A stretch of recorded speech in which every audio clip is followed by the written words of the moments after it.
We're on the record in cause number 326388, the state of Texas versus Chris Octavius Brown. Mr. Brown, would you please raise your right hand? Mr. Brown, do you swear or affirm to tell the truth, the whole truth, and nothing but the truth, so help you God? Yes, sir, I do. Okay, Mr. Brown, you may put your hand down. Again, how you doing, Mr. Brown? Good, Your Honor. That's good. Mr. Brown, the information alleges that on or about March 27 of 2020, while you were in Jefferson County, Texas, you were committed to Class A misdemeanor offense of assault family violence. Mr. Brown, do you understand what you've been charged with? Yes, Your Honor. To this charge, how did you plead? Guilty, not guilty, no contest? Guilty. Now, you're pleading guilty freely and voluntarily? Yes, Your Honor. And are you pleading guilty because you are guilty? Yes, sir, Your Honor.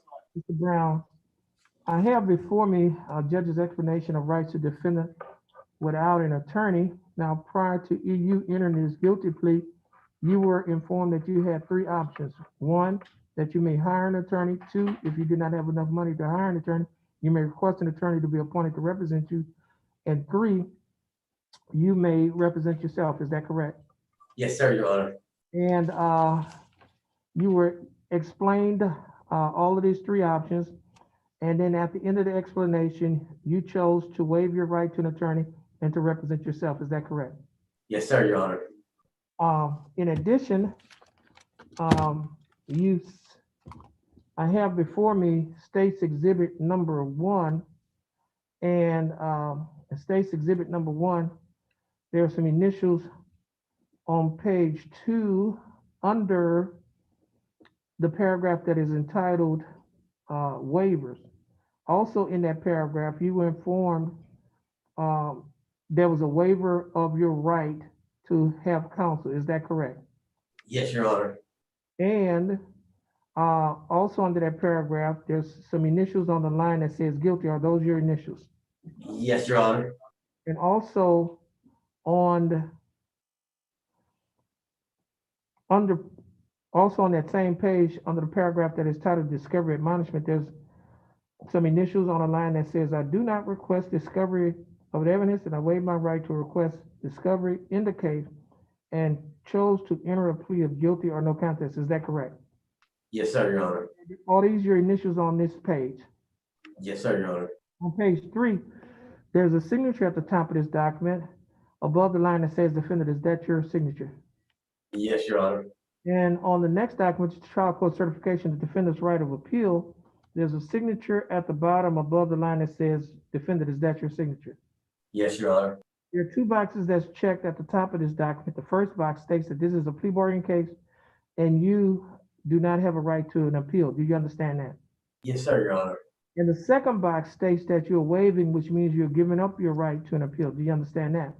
Yes, Your Honor.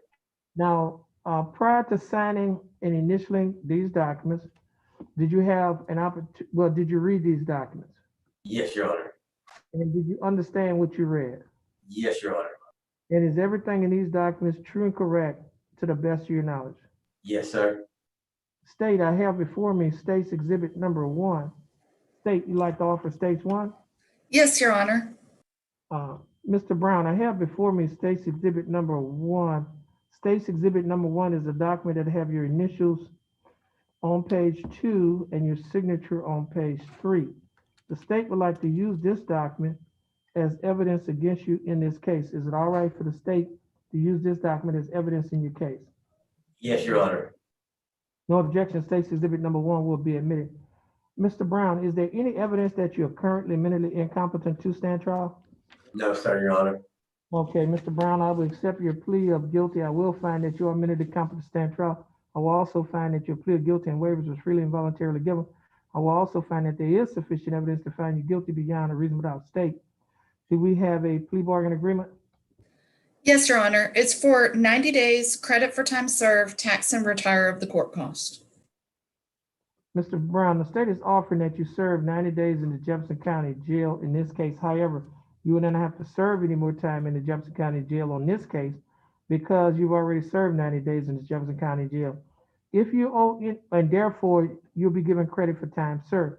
If you owe any court costs, you will not have to pay the court costs in this case because the time that you spent in jail has already paid it off. Therefore, your court costs will be taxed and retired. Mr. Brown, do you understand the state's offer? Yes, Your Honor, I do. And do you think that the state's offer in your case is fair and just? Yes, Your Honor.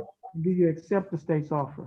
Yes, Your Honor, I do. Okay, Mr. Brown, I'll follow the plea bargain agreement that you've entered into with the state. Now, Mr. Brown, in accordance with the Texas Administrative Code, Section 176.1, the court hereby admonishes you of the following. Number one, you are by entry of order or judgment ineligible under Texas law to possess a firearm or ammunition. Number two, beginning now, if you possess a firearm or ammunition, it could lead to charges against you. If you have questions about how long you will be ineligible to possess a firearm or ammunition, you should consult an attorney. Number three, under Texas Penal Code Section 46.01, subsection 3, A, firearm means any device designed, made, or adapted to expel a projectile through a barrel by using the energy generated by an explosion or burning substance, or any device readily convertible to that use. B, firearm does not include a firearm that may have as an integral part a folding knife, blade, or other characteristics of weapons made illegal by Penal Code Chapter 46, and that is one, an antique or curio firearm manufactured before 1899, or two, a replica of an antique or curio firearm manufactured before 1899, but only if the replica does not use rimfire or centerfire ammunition. The statutes listed below are a starting point for ineligibility to possess a firearm or ammunition. For more information about the laws that make you ineligible to possess a firearm or ammunition, or for more information on how long your ineligibility to possess a firearm or ammunition lasts, the court recommends you contact an attorney. Code of Criminal Procedure, Article 17.292, Magistrate's Orders for Emergency Protection. Code of Criminal Procedure, Article 42.0131, Notice for persons convicted of misdemeanors involving family violence. Penal Code Section 46.02, unlawful carrying weapons. Penal Code Section 46.04, unlawful possession of firearm. Penal Code Section 25.07, violation of certain court orders or conditions of bond in a family violence, child abuse or neglect, sexual assault or abuse, indecent assault, stalking, or trafficking case. Family Code Section 85.026, warning on protective orders. Now, Mr. Brown, you will be given a copy of this admonishment by the bailiff. Please follow the bailiff and have a good day. You are excused.